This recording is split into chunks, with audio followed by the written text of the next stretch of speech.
आता छान नाश्ता तयार करू।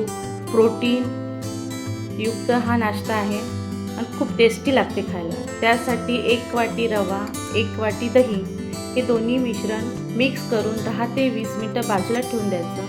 त्यानंतर 4-5 तास भिजवलेली मुगाची डाळ आहे ती मिक्सरमध्ये 2 मिरच्या टाकून लसूण जिऱ्याची पेस्ट टाकून बारीक करून घ्यायची।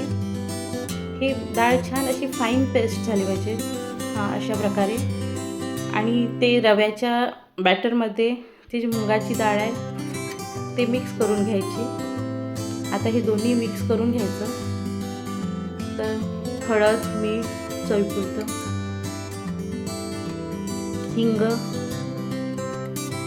हिंगाने चव छान येते आणि तेल हे सगळं मिश्रण मिक्स करून घ्यायचं।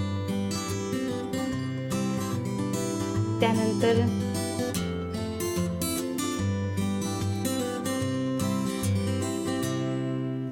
एका तेल लावून हे सगळं भांड्याला तेल सगळीकडे लावून घ्यायचं।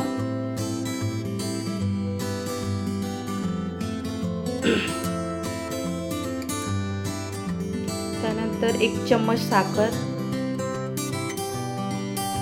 मिक्स करून घ्यायचं। 1 इनोचं पॅकेट टाकून हे छान मिश्रण फेटून घ्यायचं। आता बघू शकता छान फुललेलं आहे। ते भांड्यामध्ये काढून घ्यायचं।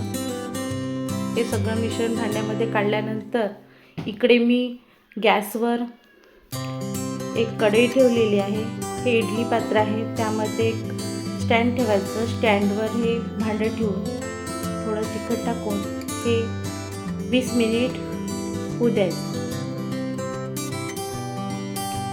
तर आता हे ढोकळे इकडे सुरू आहे, त्या तडक्याची तयारी सुरू करते। तेल, जिरं, कढीपत्ता हे सगळं मिक्स करून थोडं त्यामध्ये पाणी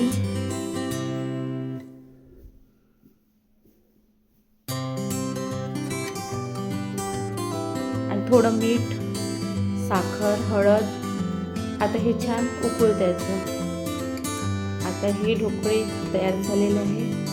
आता थंड झाल्यानंतर हे ढोकळे काढून घ्यायचे। बघू शकता किती छान फुललेले आहे आणि खायला पण टेस्टी लागतात। तर अशा प्रकारे हे ढोकळे मुगाच्या डाळीचे तयार आहे। तर करून बघा आणि लाईक करायला विसरू नका। नमस्कार।